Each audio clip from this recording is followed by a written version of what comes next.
Nous sommes très heureux de pouvoir encore une fois organiser cet échange qui nous permet vraiment d'avoir des regards très différents de disciplines différentes. Donc, nous avons de la géographie, la géomatique, le management aujourd'hui.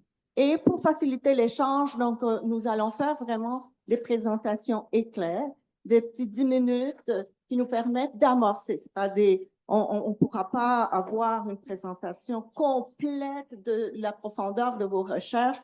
Donc, c'est un gros effort de synthèse et de communication qu'on vous demande pour vraiment nous amener à faciliter, favoriser les échanges ce matin.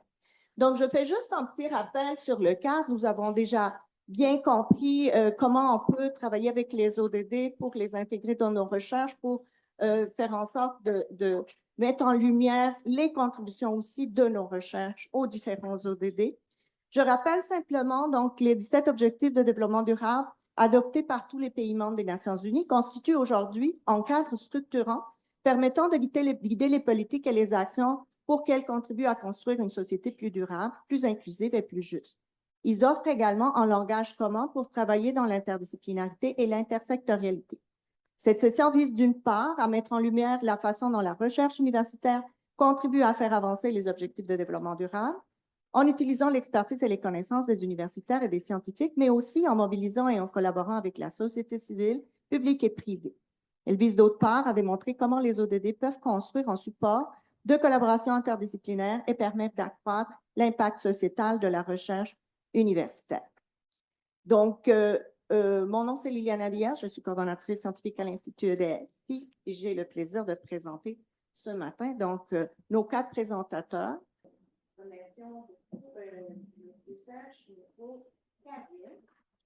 Qui est actuellement en dernière session de son doctorat en sciences de l'administration à l'Université Laval. Serge est un spécialiste en management international des entreprises et sa thèse doctorale est intitulée « Activités non marchandes des multinationales en développement des compétences digitales en contexte africain.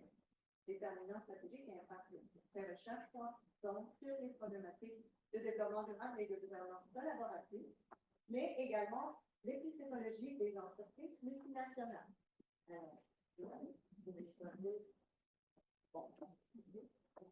Merci. Après les sciences géomatiques, géographiques et forestières, dont nous allons réfléchir sur une thématique en sciences de l'administration. Je m'intéresse à la gouvernance collaborative et au développement durable, et plus spécifiquement aux activités non marchandes des entreprises multinationales. Comment est-ce que ces activités non marchandes-là contribuent au développement durable en contexte africain? Donc, c'est une thématique en fait qui porte sur une initiative qui combine à la fois, n'est-ce pas, la réalisation de 3 objectifs de développement durable, l'ODD 4 qui porte sur l'éducation de qualité, l'ODD 10 sur la réduction des inégalités et l'ODD 17 sur les partenariats pour la réalisation des ODD. Le contexte, en fait, nous savons tous que le 21e siècle, elle est du numérique. Alors, cela se manifeste, n'est-ce pas, par plusieurs indicateurs, la dématérialisation, digitalisation, l'intelligence artificielle et bien d'autres indicateurs. Alors, dans ce contexte des numériques, quelle est la situation sur le continent africain? Alors, il y a beaucoup d'atouts en Afrique. La croissance rapide du secteur technologique, l'innovation numérique, les startups, la jeunesse dynamique et créative. Il y a plusieurs réalisations qui matérialisent effectivement l'intérêt du continent africain pour l'aide numérique, pour la transition digitale. Alors, malgré ces réalisations, malgré ces atouts, il y a quand même des limites. Les limites, entre autres, il y a le taux de pénétration et d'utilisation d'Internet, le plus bas au monde par rapport à d'autres continents, le coût élevé de l'accès à Internet, les infrastructures numériques insuffisantes. Donc, il y a certes beaucoup de réalisations positives, mais il y a également des limites. Et ces limites-là, en fait, soulèvent des enjeux de développement durable. La question de l'accès à l'éducation de qualité, comme je l'ai dit tout à l'heure, la réduction des inégalités. Et il y a aussi un 3e enjeu de développement durable, les partenariats pour les réalisations des ODD. Alors, face à ces limites, dans ce contexte-là, il y a des entreprises multinationales qui apparaissent comme étant des acteurs importants pour contribuer à la transition digitale du continent africain. Alors, il y a quelques multinationales qui font de très belles réalisations, Google, Microsoft, SAP, Orange. Et là, je m'intéresse à une initiative. L'initiative, n'est-ce pas, de la multinationale Orange. C'est Orange Data Center, qui est une initiative dans laquelle Orange collabore avec plusieurs partenaires intersectoriels dans le cadre, n'est-ce pas, de la promotion de l'inclusion numérique. Donc, nous allons réfléchir sur cette initiative-là. Alors, c'est quoi l'initiative Orange Data Center? C'est une initiative, je l'ai dit tout à l'heure, d'inclusion numérique, de promotion du digital en contexte africain. Et c'est une initiative qui s'inscrit dans le cadre de la responsabilité sociale d'entreprise, dans le cadre, n'est-ce pas, des activités non marchandes de la firme multinationale Orange. Alors, cette initiative est implantée dans plusieurs pays africains et je m'intéresse particulièrement à l'initiative au Cameroun. Alors, au Cameroun, en 2024, Orange Data Center comptait 25 écoles numériques, 5 villages numériques, 20 maisons digitales. Donc, il y a plusieurs initiatives dans ce cadre-là pour promouvoir le digital au Cameroun. Et ces initiatives se retrouvent aussi dans bien d'autres pays africains, tels que le Sénégal, je pense aussi le Maroc, la Tunisie. Donc, il y a plusieurs pays africains qui bénéficient en fait de ces initiatives de la multinationale Orange. À l'extrême gauche, vous avez une carte du Cameroun et une idée des différentes villes où sont implantées ces activités d'Orange Data Center. Et plus bas, vous avez un exemple, n'est-ce pas, de formation qui est donné, n'est-ce pas, dans ces centres de formation. Vous avez des images concernant certaines de ces formations et les salles dans lesquelles ont lieu certaines des activités. Alors, je m'intéresse plus particulièrement aux partenariats intersectoriels, donc aux différentes collaborations que mobilise Orange dans le cadre, n'est-ce pas, de la réalisation de cet objectif de développement durable, qui est la réduction des inégalités dans le secteur du digital. Il y a plusieurs partenaires qui interviennent, des ministères camerounais et aussi des petites et moyennes entreprises, des universités locales, mais également des organismes internationaux. Donc, il y a plusieurs partenariats locaux et internationaux qui sont mobilisés par Orange dans le cadre de cette initiative de développement des compétences digitales au Cameroun et dans bien d'autres pays africains. Pour ma problématique, dans un premier temps, j'ai fait une revue de littérature sur les activités non marchandes des firmes multinationales.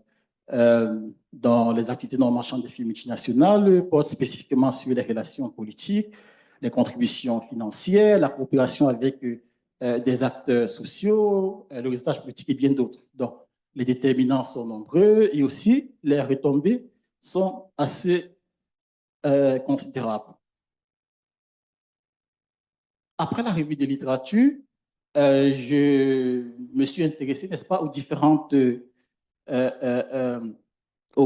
cadres théoriques qui sont développés par des auteurs dans le cadre des recherches sur les activités non marchandes. Alors, je me suis rendu compte qu'effectivement, les auteurs mobilisent beaucoup la théorie néo-institutionnelle et la théorie de la gouvernance collaborative. Je me suis intéressé particulièrement à ces deux théories-là. Je me suis rendu compte que les différentes approches créent un certain vide théorique. Et moi, ma recherche doctorale, avec le cadre conceptuel que j'introduis et développe, consiste effectivement à combler ce vide théorique. Donc, les approches qui portent sur les activités non marchandes des entreprises multinationales mobilisent, n'est-ce pas, de façon isolée, la théorie néo-institutionnelle et la théorie de la gouvernance collaborative. Et comme je l'ai dit tout à l'heure, cela crée un angle mort dans la compréhension globale des mécanismes de performance des entreprises, des activités non marchandes des firmes multinationales. Alors, la solution envisagée, c'est que je suggère à travers ma thèse de doctorat, à travers le cadre conceptuel que je développe ma thèse de doctorat, c'est un cadre théorique qui soit intégré, c'est-à-dire une sorte, n'est-ce pas, de double légitimité, à la fois institutionnelle et collaborative. On n'a pas le temps pour entrer en détail sur les spécificités de ce cadre de la gouvernance néo-institutionnelle collaborative. Alors, le cadre conceptuel, de façon synthétique, apparaît à l'écran. On a des déterminants institutionnels qui s'inspirent de l'approche néo-institutionnelle, des déterminants collaboratifs qui s'inspirent de l'approche de la gouvernance collaborative et les mécanismes de gouvernance qui permettent, n'est-ce pas, une certaine intégration des deux approches néo-institutionnelles et collaboratives peuvent être l'alignement stratégique des objectifs, les cadres formels de coordination et de régulation, les structures de pilotage multi-acteurs et bien d'autres. Alors, c'est cette intégration de l'approche néo-institutionnelle et de l'approche collaborative qui conduit, n'est-ce pas, à la double légitimité. La légitimité institutionnelle ou néo-institutionnelle et la légitimité collaborative. Vous avez des explications détaillées sur les définitions que j'attribue à chacune de ces légitimités. Alors, pour appliquer le cadre conceptuel à l'initiative Orange Digital Center, la question de recherche sur laquelle je m'appuie, c'est comment est-ce que la gouvernance néo-institutionnelle collaborative façonne-t-elle la création de valeurs sociales, c'est-à-dire l'inclusion numérique de l'initiative ODCC en contexte africain et plus spécifiquement au Cameroun. Donc, il y a plusieurs sous-questions qui ressortent de cette question de recherche et cela est, n'est-ce pas, à poursuivre l'investigation que j'ai eu à faire sur le terrain. Donc, j'ai mobilisé l'étude documentaire, l'observation participante et des entretiens semi-dirigés. Les résultats mettent en perspective des déterminants néo-institutionnels, des déterminants collaboratifs, ainsi que des mécanismes de collaboration et les impacts au-dessus. La vie personnelle des bénéficiaires, il y a également des impacts sur le point professionnel et aussi du point de vue social, tel que la réduction des fractures numériques et l'effet multiplicateur des apprentissages. Alors, je n'ai pas le temps pour entrer en détail sur chacun de ces résultats, mais on voit assez clairement le lien entre les résultats, la question de recherche, les sous-questions et les indicateurs ou bien les éléments qui constituent le cadre conceptuel. Alors, la discussion met en perspective la corroboration du cadre de la gouvernance néo-institutionnelle collaborative, des recommandations relatives au programme d'inclusion numérique, des implications relatives à la gouvernance collaborative dans les initiatives similaires, mais également, n'est-ce pas, des contributions théoriques et empiriques.